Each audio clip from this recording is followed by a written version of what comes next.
Hello everyone, कैसे हैं आप सभी लोग। आप सभी का स्वागत है मैग्नेट ब्रेन्स में, जहां मिलती है फ्री एजुकेशन किंडरगार्टन से लेकर क्लास 12 तक। मैग्नेट ब्रेन्स में आपको किसी भी तरीके की ट्रांजैक्शन पेमेंट की कोई भी नीड नहीं है स्टूडेंट्स, क्योंकि मैग्नेट ब्रेन्स एकमात्र ऐसा प्लेटफॉर्म है जो बिल्कुल फ्री एजुकेशन आप तक पहुंचाता है। साथ ही साथ स्टूडेंट्स, अगर आपको हमारे e notes and e books चाहिए तो डिस्क्रिप्शन बॉक्स पे गिवन जो लिंक है आप उसे क्लिक कर सकते हैं, या आप विजिट कर सकते हैं मैग्नेट ब्रेन्स की वेबसाइट पे जो है www.magnetbrains.com। जैसे आप हमारी वेबसाइट पे विजिट करेंगे, आपको क्लिक करना है ग्रैब ई नोट्स पे। Daily practice papers, videos, lectures, topic wise, subject wise सभी कुछ अवेलेबल हो जाएगा। Students, magnet brains Instagram, WhatsApp, Facebook, Telegram, Twitter, YouTube सभी जगह अवेलेबल है। आपको बस मैग्नेट ब्रेन्स को लाइक करना है, शेयर करना है, सब्सक्राइब करना है, और अगर मेरी वीडियो लाइक नहीं करी तो जल्दी से पहले लाइक बटन दबा दो। और इसी बात पे शुरू करते हैं आज का हमारा सेशन। सो स्टूडेंट्स, आज के हमारे सेशन में हम पढ़ने वाले हैं what are the components of the food, यानी कि जो हम खाना खाते हैं उसमें आखिर क्या होता है। तो ये जानना भी ज़रूरी है, क्योंकि अगर आपको ये ही नहीं पता होगा कि आपके खाने में क्या है, आपका खाने में कौन सी चीज़ें नहीं हैं या कौन सी चीज़ें हैं, तो आप कैसे डिसाइड करोगे कि ये खाना हेल्दी है या ये खाना हेल्दी नहीं है।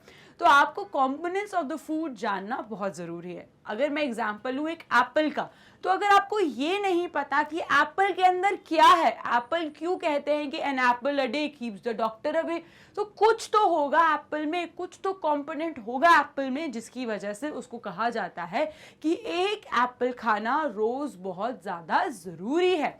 सो स्टूडेंट्स, हर फूड में कुछ कंपोनेंट्स होते हैं जो उसको हेल्दी बनाते हैं। अब वो कंपोनेंट्स हमारी बॉडी में जाना और हमें कंज्यूम करना उन कंपोनेंट्स को बहुत ही एसेंशियल होता है। तो जब तक हमें यही नहीं पता होगा कि फूड के क्या कंपोनेंट्स हैं, या तो वो हेल्दी है या तो वो खराब है, तब तक हम डिसाइड नहीं कर सकते कि वो खाना हमारे लिए अच्छा है या नहीं। सो आज के इस पूरे सेशन में हम देखेंगे कि फूड के कौन से कंपोनेंट्स होते हैं, कार्बोहाइड्रेट्स, फैट्स, प्रोटीन्स, कौन से फूड में कार्बोहाइड्रेट होता है, कौन से फूड में फैट होता है, कौन से फूड में प्रोटीन होता है। अब ये क्या होते हैं मैम, कार्बोहाइड्रेट क्या होते हैं, प्रोटीन्स क्या होते हैं, फैट्स क्या होते हैं। तो अगर आपको ये सारी चीज़ें बहुत अच्छे से समझना है, सो इस सेशन को पूरा वॉच कीजिए और स्टार्ट करते हैं आज का हमारा सेशन।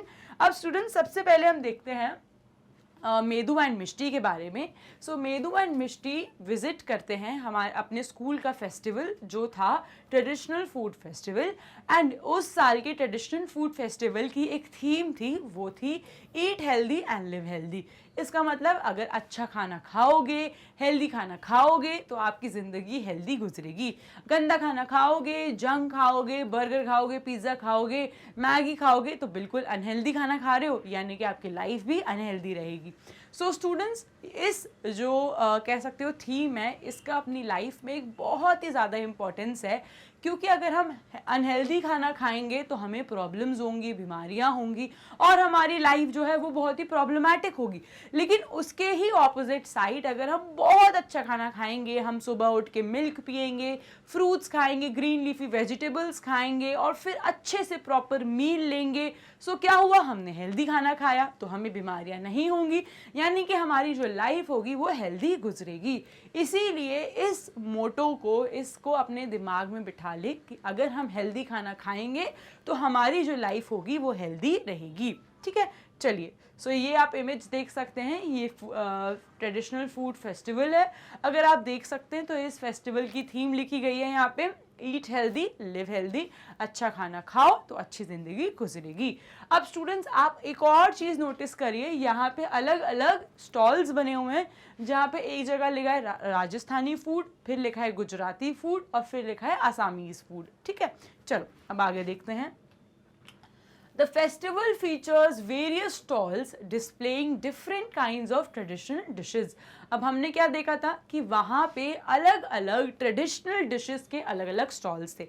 एक जगह थे राजस्थान, फिर थे हमारे गुजरात, फिर थे हमारे आसामीज। तो राजस्थान में जो जो फूड आइटम्स राजस्थान में ट्रेडिशन है वो वहाँ मिल रहे थे। दाल बाटी चूरमा ले लो आप। अब जो गुजरात में फेमस है, खमर, ढोकला, ये सारी चीज़ें गुजरात के स्टॉल में थी। आसामीज जो खाना आसाम में फेमस है वो खाना आसामीज स्टॉल में था। सो स्टूडेंट्स, यहाँ पे आपको एक और चीज़ बताई गई है कि हर स्टेट का एक ट्रेडिशन फूड होता है और हर स्टेट के ट्रेडिशन फूड डिपेंड करता है उस स्टेट में क्रॉप कौन सी ग्रो हो रही है। सो जहाँ पे भी जो स्टेट में, राजस्थान में जो क्रॉप ग्रो होती है वहाँ का ट्रेडिशन फूड उसी से ही डिपेंड करता है। ठीक है, चलिए। So doctor Poshita, a nutrition expert, explains to the students that health is the ultimate wealth. Doctor Poshita जो हमारी न्यूट्रिशन एक्सपर्ट हैं, उन्होंने बच्चों को समझाया कि आपकी जो हेल्थ है वही आपकी असली में वेल्थ है। वेल्थ क्या होता है स्टूडेंट्स? बहुत सारे पैसा होना, बहुत बड़ा बंगलो होना, कार होना वेल्थ नहीं है। वेल्थ होता है आपकी खुद की हेल्थ, यानी कि अगर आप हेल्दी रहोगे, आप बीमारियों से दूर रहोगे, तो आप असलियत में आप सबसे रईस इंसान हो। क्यों?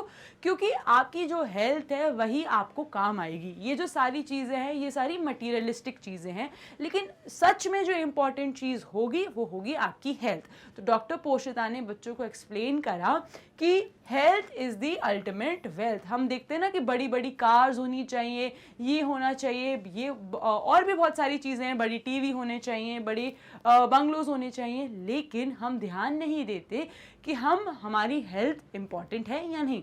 इसी जगह अगर हम ये सोचें कि कार्स तो आती जाती रहेंगी, लेकिन अगर हम टाइम पे फ्रूट्स खाएं, हम टाइम पे ग्रीन लीफी वेजिटेबल्स खाएं, हम वाइटामिन्स लें, हम ये सारी चीज़ें लें, तो हमारी हेल्थ अच्छी रहेगी। और अगर हमारी हेल्थ ही ख़राब हो गई तो इन सब चीज़ों का क्या काम?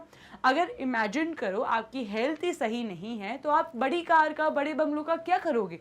लेकिन अगर आपकी हेल्थ अच्छी है तो आपके पास ये सारी चीज़ें भी रहेंगी। इसीलिए इस मोटो को डॉक्टर पोशिता ने सारे बच्चों को समझाया कि हेल्थ क्यों होती है आपकी एक्चुअल वेल्थ। चलिए, let us understand what doctor Poshita means by this statement. अब डॉक्टर पोशिता ने क्यों ऐसा बच्चों को कहा?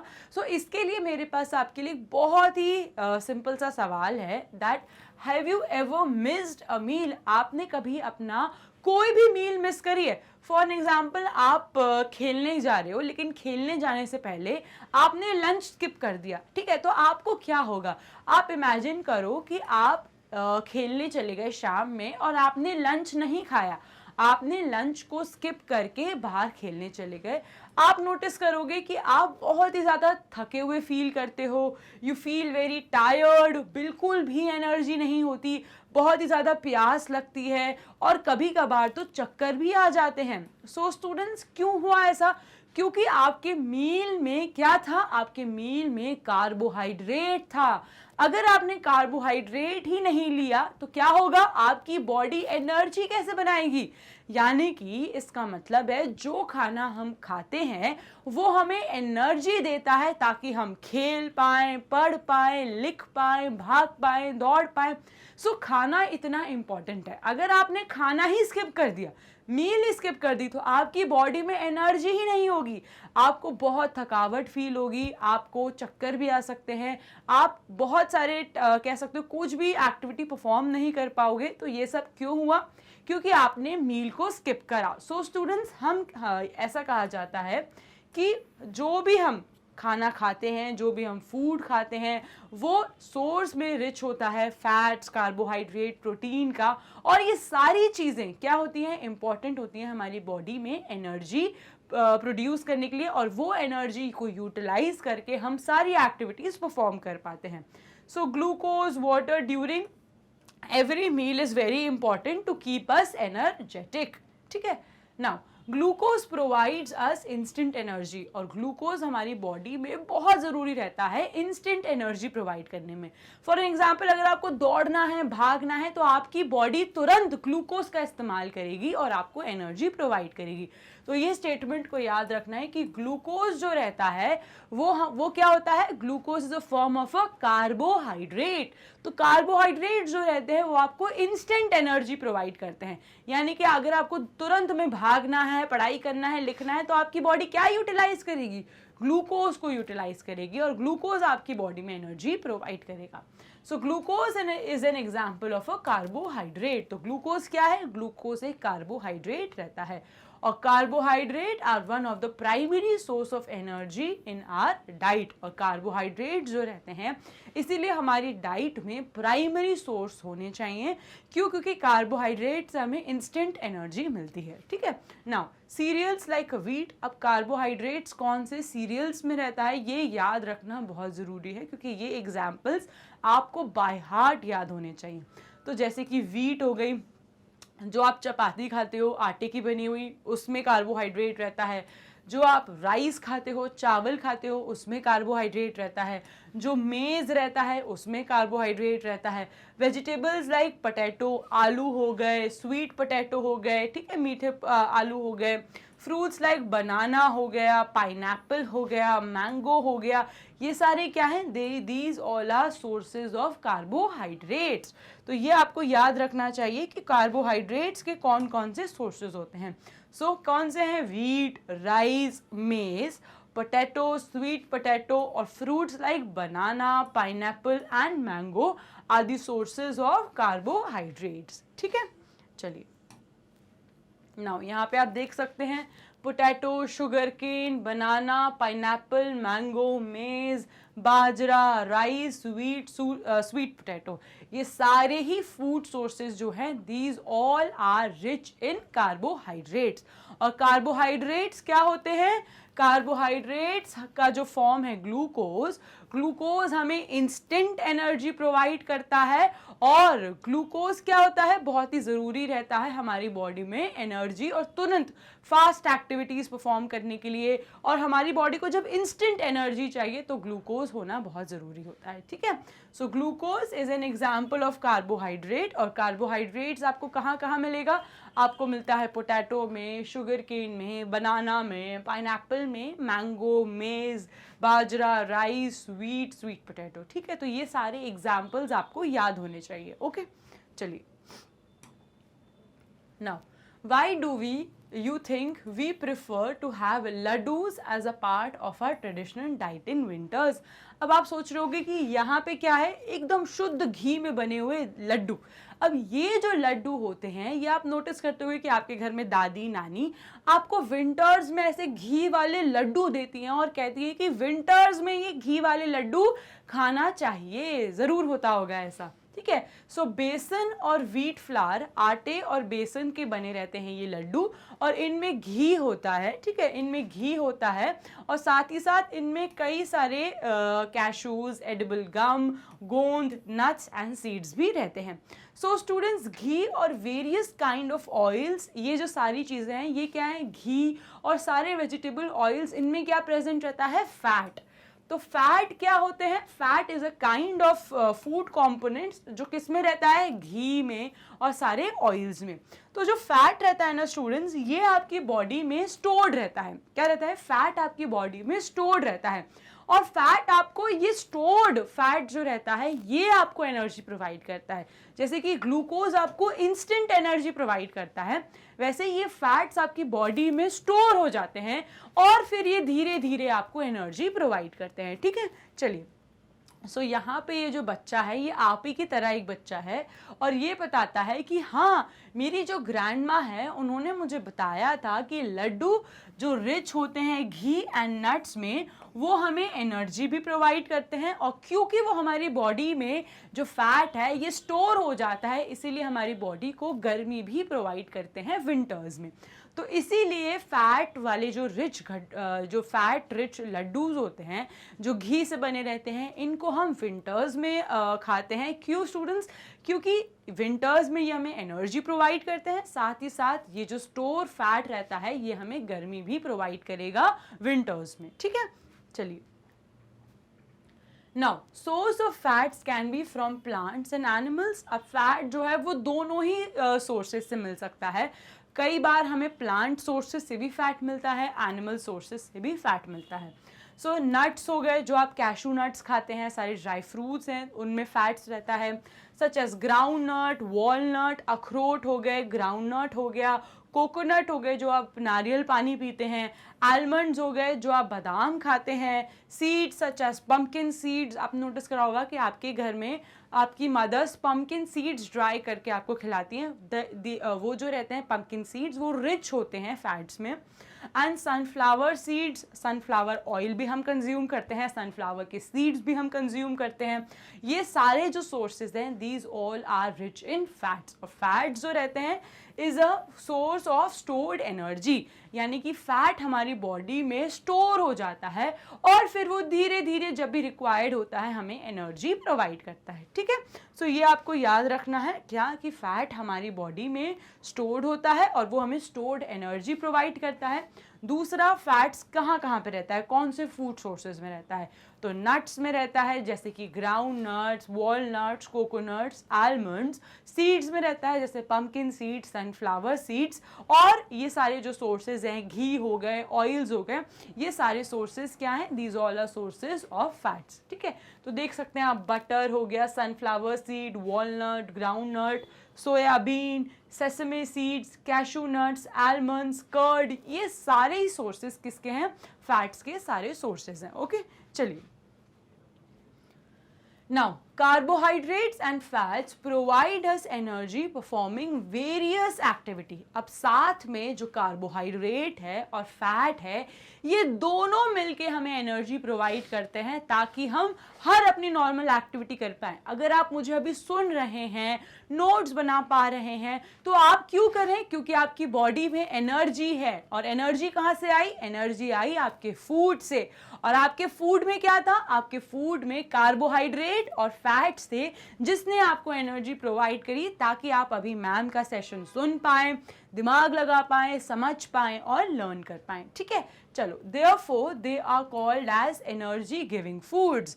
और क्योंकि कार्बोहाइड्रेट्स और फैट हमें एनर्जी प्रोवाइड करते हैं और फैट हमें एनर्जी प्रोवाइड करते हैं ताकि हम एक्टिविटीज परफॉर्म कर पाएं, इसीलिए इनको हम क्या कहते हैं, एनर्जी गिविंग फूड।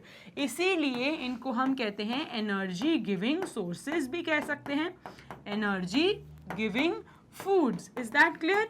जिन भी फूड्स में कार्बोहाइड्रेट्स और फैट्स रहता है वो हमें एनर्जी प्रोवाइड करते हैं ताकि हम सारी एक्टिविटीज़, रोज़मर्रा की एक्टिविटी, भागना, दौड़ना, खेलना, स्विमिंग करना, हॉर्स राइडिंग करना, पढ़ाई करना, लर्न करना, ये सारी एक्टिविटीज़ में हमें एनर्जी चाहिए रहती है जो कहाँ से मिलती है, जो हमें मिलती है फूड से जो हम खाते हैं। और उन फूड में कौन से कंपोनेंट्स रहते हैं, कार्बोहाइड्रेट्स एंड फैट्स रहते हैं जो हमें हमारी बॉडी में जाके एनर्जी प्रोवाइड करते हैं। ठीक है, चलिए, इसीलिए इनको हम क्या कहते हैं, energy giving foods. Okay, now identify more food items that are rich in the source of carbohydrates and fats। और अगर आपको और भी आइटम्स पता हैं जो रिच हैं कार्बोहाइड्रेट्स में, जो रिच हैं फैट्स में, तो जल्दी से मुझे कमेंट सेक्शन में लिख के बताओ कि मैम कार्बोहाइड्रेट रिच फूड्स ये होते हैं, फैट्स रिच फूड्स ये होते हैं। जल्दी से, I am giving you time, फटाफट से मुझे कमेंट सेक्शन में और भी फूड आइटम्स बताओ जो रिच होते हैं कार्बोहाइड्रेट में और रिच होते हैं फैट्स में। ओके, जल्दी से, चलो। Now, polar bear accumulate a lot of fat under their skin. This fat serve as an energy source। अब आप सोच रहे होंगे कि पोलर बियर इतना मोटा हट्टा कट्टा क्यों होता है, क्योंकि स्टूडेंट्स पोलर बियर जो रहते हैं वो अपनी स्किन के अंदर ये जो फैट्स हैं और ये जो कह सकते हैं ना, अभी जो फैट है इसको अपनी स्किन के अंदर स्टोर कर लेते हैं और ये हाइबरनेशन में चले जाते हैं, यानी कि it supports them during the month of long winter sleep. और अब ये सो जाएंगे बहुत लंबे टाइम तक, महीनों तक सो जाएंगे और डीप स्लीप में हो जाएंगे और इनकी जो फैट, ये जो स्टोर्ड फैट है, वहां से धीरे धीरे इनकी बॉडी को एनर्जी मिलती रहेगी। सो स्टूडेंट्स, इसको हम कहते हैं हाइबरनेशन। हाइबरनेशन क्या होता है, जब कोई एनिमल बहुत लंबे समय तक सो जाता है तो उस प्रोसेस को हम हाइबरनेशन कहते हैं। सो पोलर बियर हाइबरनेशन के टाइम पे कैसे एनर्जी लेगा? सो पोलर बियर जो फैट्स होते हैं उसको स्टोर कर लेते हैं अपनी स्किन के अंदर और फिर वो सो जाते हैं, हाइबरनेशन में चले जाते हैं। और ये जो स्टोर्ड फैट्स होते हैं ये धीरे धीरे उनकी बॉडी को बाकी एक्टिविटी परफॉर्म करने की एनर्जी प्रोवाइड करता रहता है। ठीक है, now enabling them to survive without eating. और इसी वजह से पोलर बियर्स बिना कुछ खाए बिना कुछ करे जो इतने लंबे टाइम तक वो हाइबरनेशन में रहते हैं उसमें सरवाइव कर पाते हैं, क्योंकि हाइबरनेशन में तो वो सो रहे हैं, ना वो खा रहे हैं, ना वो भाग रहे हैं, ना वो खेल रहे हैं, कूद रहे हैं, कुछ भी नहीं कर रहे, लेकिन फिर भी वो जिंदा है। क्यों? क्योंकि उनकी बॉडी ने फैट को स्टोर कर लिया स्किन के अंडर, और क्योंकि ये जो स्टोर्ड फैट है ये धीरे धीरे करके इनको एनर्जी प्रोवाइड करता रहता है और इसलिए उन्हें खाने की जरूरत नहीं होती और वो आराम से सरवाइव कर जाते हैं ड्यूरिंग हाइबरनेशन। ठीक है, चलिए। सो स्टूडेंट्स, प्रोटीन्स, अब आते हैं प्रोटीन्स पे। अभी हमने देख लिया कार्बोहाइड्रेट्स को जो हमें इंस्टेंट एनर्जी प्रोवाइड करते हैं, फिर हमने देखा फैट्स को जो हमारे बॉडी में स्टोर हो जाते हैं और फिर वो एनर्जी प्रोवाइड करते हैं। अब बारी आती है प्रोटीन्स की। तो proteins are also important part of food, और जितने कार्बोहाइड्रेट इंपॉर्टेंट है, फैट इंपॉर्टेंट है, प्रोटीन भी बहुत इंपॉर्टेंट है सोर्स हमारे फूड का। Milk products, pulses are good source of protein, और जो भी दालें हम खाते हैं, पल्सेस हम खाते हैं, वो रिच सोर्स ऑफ प्रोटीन होता है। साथ ही साथ जो मिल्क हम डेली पीते हैं, जो रोज सुबह हमें पीना चाहिए, वो जो मिल्क का एक ग्लास है that is also rich in proteins. Now students, जो भी बच्चे स्पोर्ट्स में ज़्यादा हैं, स्पोर्ट्स बहुत खेलते हैं, या जो स्पोर्ट्स पर्सन्स होते हैं, उनको प्रोटीन रिच डाइट लेना ज़रूरी रहता है, क्योंकि प्रोटीन क्या रहता है, वो हमारे मसल की क्वांटिटी को बिल्ड करते हैं। यानी कि जो हमें मसल में पावर चाहिए वो हमें प्रोटीन से मिलेगा। तो जो भी स्पोर्ट्स पर्सन रहते हैं जिनको मसल का बहुत यूज़ रहता है, वो ज़्यादा प्रोटीन का डाइट लेते हैं ताकि उनकी मसल्स स्ट्रॉन्ग रहें। People get proteins from plants as well as animals, और जैसे फैट्स हमें एनिमल और प्लांट दोनों से ही मिलता था, वैसे ही प्रोटीन्स भी हमें एनिमल और प्लांट सोर्सेज दोनों से ही मिलेगा। Some excellent plant sources of proteins are pulses, जो भी दालें होती हैं, बीन्स हो गए, पीज हो गए, एंड नट्स हो गए। ठीक है, तो आप देख सकते हैं ये सारे कौन से हैं, प्लांट बेस्ड प्रोटीन जो हमें मिलता है। तुअर दाल, किडनी बीन, सोयाबीन, पीज, ग्राम, मूंग दाल, ये जितनी भी पल्सेस हैं, दालें हैं, साथ में सोयाबीन है और पीज हैं, इन सभी में प्रोटीन भरपूर अमाउंट में प्रेजेंट रहता है। ठीक है, now animal source of proteins. अब एनिमल से हमें कौन कौन से प्रोटीन के सोर्स मिलते हैं? जो भी हम मिल्क पीते हैं, पनीर खाते हैं, एग खाते हैं, जो लोग नॉन वेजिटेरियंस होते हैं वो फिश खाते हैं, चिकन खाते हैं, ये इन सारी चीज़ों में क्या प्रेजेंट रहता है स्टूडेंट्स? प्रोटीन प्रेजेंट रहता है। ठीक है, so protein rich foods help in growth and repair of a body. और प्रोटीन हमें क्या प्रोवाइड करता है? जो प्रोटीन है हमारी बॉडी में जितनी भी ग्रोथ होती है, जब हम छोटे थे तो हमारी हाइट इतनी थी, अब हम बड़े हो गए तो हमारी हाइट इंक्रीज हो रही है।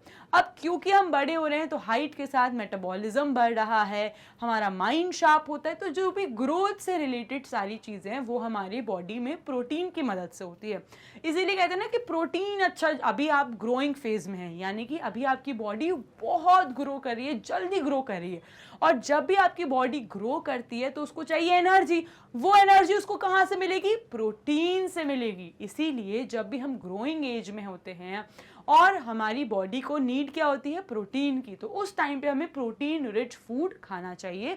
प्रोटीन कहाँ से मिलेगा? अगर आप प्रॉपर दाल खाओगे, जो सोयाबीन्स खाओगे, पीज खाओगे, साथ ही साथ आप रोज़ एक मिल्क का ग्लास लोगे, एग्स खाओगे अगर आप नॉन वेजिटेरियन हैं, पनीर, मिल्क, इन सारी चीज़ों में प्रोटीन होता है जो आपकी बॉडी की ग्रोथ, अगर आपकी बॉडी में कुछ नुकसान हो गया, जैसे कि अगर आपकी चोट लग गई, आप गिर गए, तो रिपेयर चाहिए रहता है। अब रिपेयर के लिए भी प्रोटीन चाहिए होगा। अब आप नोटिस करते होंगे कि जब भी आपको कोई चोट लगती है, वो जो चोट है वो थोड़े टाइम में अपने आप ही ठीक हो जाती है, यानी कि उसका रिपेयर हो जाता है। अब ये जो रिपेयर है इसके लिए बॉडी को क्या चाहिए? प्रोटीन चाहिए। सो अभी आपकी बॉडी में किसकी रिक्वायरमेंट है? प्रोटीन की रिक्वायरमेंट है। तो आपको अपनी डाइट में प्रोटीन को इनकॉर्पोरेट करना, यानी कि प्रोटीन को अपनी डाइट में रखना बहुत ही ज़्यादा ज़रूरी है, ठीक है। सो देयरफॉर प्रोटीन्स को क्या कहा जाता है? Body building foods. क्यों? क्योंकि ये आपके मसल को एनर्जी प्रोवाइड करते हैं, आपकी मसल को स्ट्रेंथ प्रोवाइड करते हैं, इसीलिए प्रोटीन्स को क्या कहा जाता है? Body building foods. आई बात समझ में? कार्बोहाइड्रेट्स और फैट्स क्या थे? एनर्जी गिविंग फूड, और प्रोटीन्स क्या है? Body building foods. ओके, चलिए, सो ये हम नहीं कभी भूलेंगे अब। So the right amount of protein must be included in a diet of growing children for their proper growth and development। और ग्रोइंग एज में बहुत ही ज़्यादा ज़रूरी रहता है प्रॉपर अमाउंट ऑफ प्रोटीन का रहना, क्योंकि अभी आपकी बॉडी ग्रो कर रही है, अभी तो आपको बहुत और कह सकते हैं ना ग्रो करना है, आपकी बॉडी में बहुत सारी चेंजेस आने हैं। तो उस टाइम पे ग्रोइंग पीरियड में protein, right amount of protein हमारी डाइट में होना बहुत ही ज़्यादा इंपॉर्टेंट रहता है। Which of these food components are part of your daily diet? अब आप मुझे खुद बताओ, जो मैंने आपको फर्स्ट सेंटेंस कहा था कि हमारी जो इंडियन मील होती है वो आपस में ही कंप्लीट मील होती है, ये आप मानते हो कि नहीं मानते? हम रोज सुबह मिल्क पीते हैं, दाल खाते हैं, वीट लेते हैं, राइस लेते हैं, देन हम कुछ सैलड लेते हैं, साथ ही साथ हम कर्ड लेते हैं। तो आपस में ही ये जो सारी चीज़ें हमें क्या प्रोवाइड करा? फैट्स भी प्रोवाइड हो गए, कार्बोहाइड्रेट्स भी प्रोवाइड हो गए, साथ ही साथ हमें प्रोटीन्स भी मिल गया, वाटर भी हुआ। तो ये सारी जो चीज़ें हैं, फाइबर भी है उसमें, तो ये सारी चीज़ें हमारी डेली डाइट में होना ज़रूरी है, और इंडियन मील्स में ये सारी चीज़ें डेली डाइट में रहती ही हैं।